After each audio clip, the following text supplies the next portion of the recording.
Hi everyone, how are you doing today? I'm doing well. I'm wearing my Fox t-shirt today because yesterday I was at the train station waiting for my train, reading my book, and I looked up and suddenly sitting there in the greenery across from the tracks was the most adorable little fox who was propped up like almost on display, like he wanted to be out and everyone to be looking at him, and he was just sort of watching all the trains go by, and he was completely peaceful. And it's one of the wonderful things about living in London is that there are a lot of urban foxes here, and I guess technically they're pests, but they're also absolutely adorable to look at and come across. So that was a fun thing that happened yesterday. But also over the weekend, somebody contacted me and asked me my opinion about interconnected short stories or novels told in stories, and it just got my gears going, thinking and wondering about this. So I wanted to make a sort of informal video today discussing this subject because I think it's really interesting, and I think interconnected short stories is one of my favorite forms of fiction ever. I just love how it's able to present this sort of much more plural sense of the world and a bigger picture of a society or a mood or a community or a family or a certain subject matter because it's not anchored just in one single story. I mean, even if a novel has lots of different points of view and shows you it's all part of one definite story, whereas if you have different short stories which sort of have characters or situations which overlap, it can give a whole range of points of view in a way that I think a novel can't. But the lines between whether it's interconnected short stories or a novel told in stories, I think is really blurred, and it just depends on the way that the author executes that form of fiction. So I'm curious to know what your opinions are about this, whether you think it matters to make these distinctions between whether it's interconnected short stories or novel in stories, if that even matters. But I think in some ways it does really affect how we read a book, and so I want to talk about a number of examples of that, and also I'd love to know if you have any favorite books of interconnected short stories. Let me know about in the comments below, because yeah, I'm always interested in finding new ones, because like I said, I think it's one of my favorite forms of fiction, and I think one of the best examples of it is Christopher Isherwood's Goodbye to Berlin, which are short stories which really capture a society that's rapidly changing at a particular point in time just before World War II in Berlin, as these fascist political forces are growing and taking dominance in the city, and showing the individual stories of a number of different characters and how their lives sort of slightly overlap, but they're all affected by this big mood which is changing in the city, and so yeah, I think this is a great example of that. And I think when it was published as short stories, but if it was published today, it would probably be classified as a novel. I think a lot of these books, which are really interconnected short stories, are published as novels, partly as sort of there's a marketing incentive, because traditionally novels sell better than books of short stories, and so I think if there is overlap between the stories, a publisher really push to have it published as a novel, whereas I think which I think can be slightly dangerous, because if we come to a book and we think it's a novel, but it really comes across more as short stories, that can change our experience of reading it and meddle sort of with our expectations, because I think there's a lot which, I mean, every reading experience is unique, but there are lots of factors which go into how we read a book, how we approach a book, and that'll change our experience of reading it, like whether there's a lot of hype around a book, if it's won awards, if a lot of people are already reading and talking about it, but also how that individual book is presented, how the cover design, and also the category and the label of it, whether it's classified as a novel short stories, that's going to really affect how we go into it and say, is this a novel I'm going to want to get immersed in, or are these stories I'm going to want to take my time in and just read in bits and pieces over time. So, and I think there's been a number of novels which have been published lately, which are, really short stories, but which are classified as a novel. So, you take like Olive Kitteridge by Elizabeth Strout. This is amazing book and portrait of a woman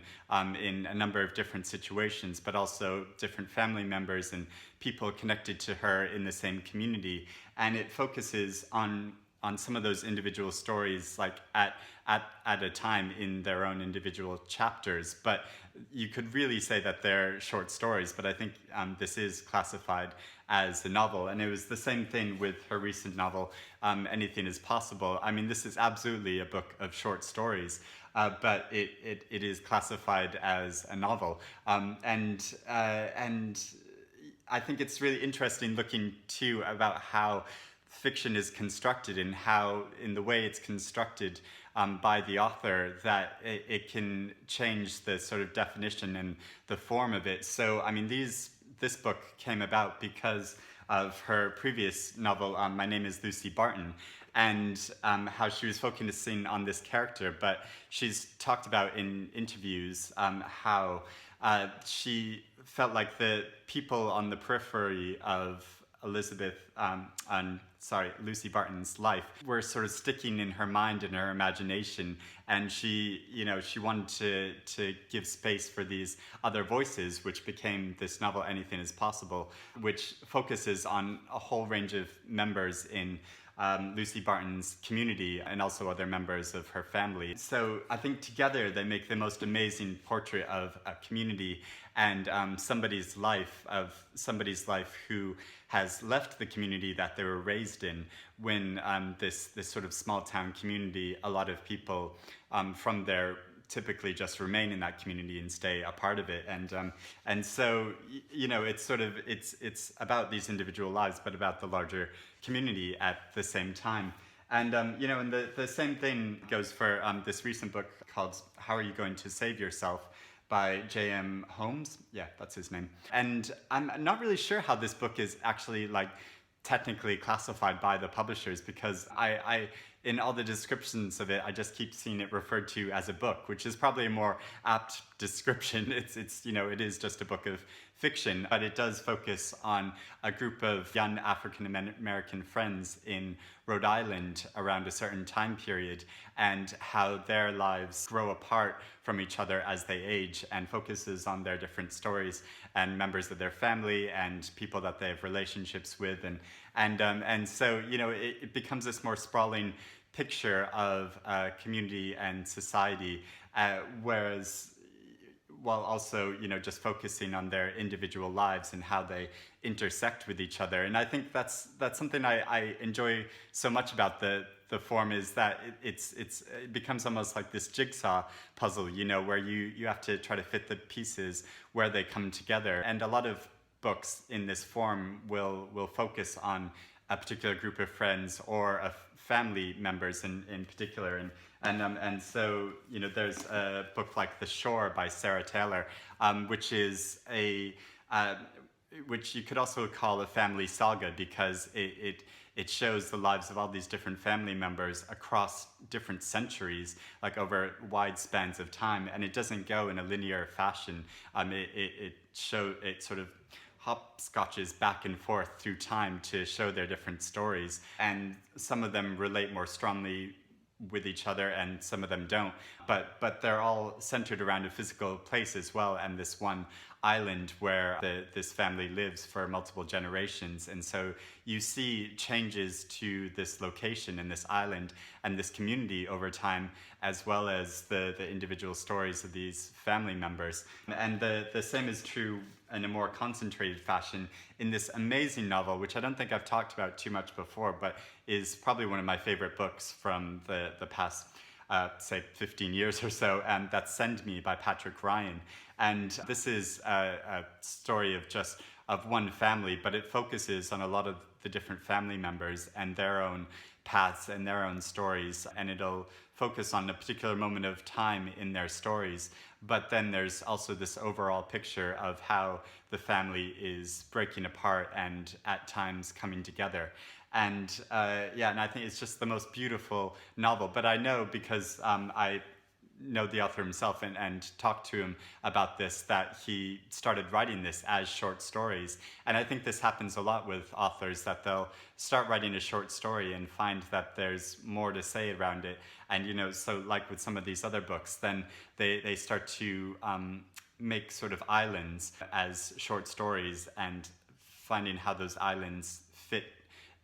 with each other. You know, each island is sort of an individual moment in time and an individual story of one of the characters, but then they can be fit together into this much larger story. And so and I love how there's that experience of sort of layers to a story, where there's, you know, the focused individual story, but then a much larger picture being told. And, you know, and the same was true in terms of showing of family members in Yaa Gyasi's novel Homegoing, which you know, is you could also call a family saga, because it shows many more generations of a single family through the ages, but it does go in a linear order, showing from one generation to the next, from centuries ago in Africa to our present time. And because even though some of the characters will overlap with each other in the stories, it moves through time in this way. So it really is short stories, but it's all from this single family, and forming a bigger picture of the African experience, and moving to America and through the times of slavery and up until the present time. And so forming a much bigger picture of society and people over time, as well as, you know, this single family. And then you know, and then there's a book like Sour Heart by Zhang, which focuses much more on that immigrant experience and individual stories from that immigrant experience of a Chinese American experience of first generation girls who grew up in America of Chinese origin. And some of the characters will overlap between the stories, but really it's more just this picture of a community which is sort of spread out, but tends to come together because of you know, common shared cultural traditions that just generally, you know, people from the same culture and country will group together if they've emigrated and moved to a new country, that they'll focus around a particular community. So you get this picture of a sort of new community and a new generation in America in this book. But then, you know, sometimes the form structure of will sort of become a thing in itself. And so there's this book by Joanna Walsh called Vertigo, which I think is sort of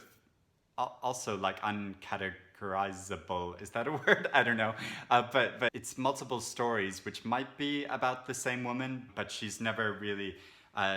named or defined, and so it might be stories about different women, but you never really know for absolute sure. I'm sure like the author knows or had an idea, but it's not really explicitly said in this book. And the form of those stories are often quite innovative in how they tell the story, and so yeah, I think that that's one of the interesting things about interconnected books of interconnected stories. I'm stumbling over my words, but yeah, interconnected stories, in that it allows the author space to really experiment with the form of the story that they're telling, whereas, you know, in a novel, it sort of all needs to be a piece and all needs to come together in a certain way. So we'll take a certain point of view or voice often and use a kind of style of narration which will be consistent throughout, whereas in a book of short stories you can have all different forms. I mean, some of them can be more hallucinatory and abstract, and other short stories can be more realistic, and this can all be in a single book. But you know, and you can do that in a novel as well, but it can be the effects can be slightly more jarring. And so I think it's really interesting how, yeah, just all the different forms that it can take. And so yeah, I'd really like to know what your opinion is. Do you think it matters if a book is called interconnected short stories or a novel? And one other book I wanted to mention was David Szallay's book called All That Man Is, which was classified as a novel, but is really, I mean, I don't think anybody can read it and deny that it's really short stories, because only a few of the characters will overlap between the different stories. But it was classified as a novel, and it seems almost like strategically so, because it was listed for the Man Booker Prize, and it wouldn't have been eligible to be listed for that prize if it was classified as short stories, because short stories aren't eligible. And so I think that's a sort of interesting example of how, and maybe a motivation why books can be labeled as novels rather than books of short stories. So if you have any favorite books like this, like, let me know about them in the comments below, or if you have opinions about this form of fiction, let me know your thoughts about it. I'd be really interested to know. So I hope you're doing well and reading good things, and I'll speak to you again soon. Bye.